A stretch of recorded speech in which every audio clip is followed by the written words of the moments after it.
Lime bikes. Love them or hate them, councils are demanding more powers to deal with them from being irresponsibly dumped. There's been growing frustration about dockless electric bikes being dumped on the capital streets. Now, Brent has become the latest London borough to threaten one provider, Lime, with removing them. But the organisation that represents London's 33 boroughs has said it needs more powers from central government to be able to regulate the bikes. Here's our political reporter, Susanna Mendonça. The moment when a woman gets run over in Willesden Green by an e-bike ridden on the pavement by a child who should not have been using it. She could have been killed because those bikes are very, very heavy.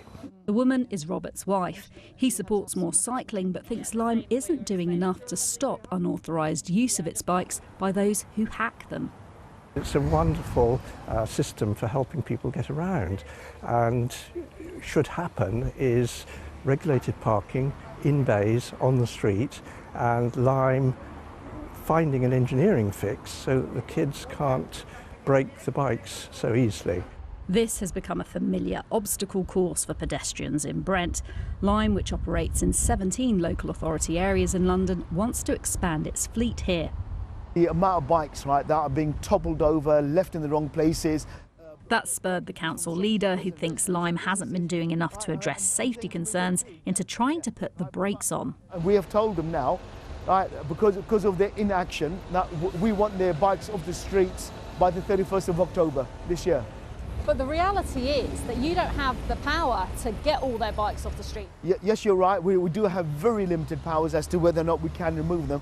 And London Councils, which represents all 33 of London's local authorities, says that the current situation, where companies are able to operate without licences or permission from councils, isn't working because some e-bikes end up being parked in careless, sometimes even dangerous places. So they're pushing central government to try to get new powers to be able to regulate the system.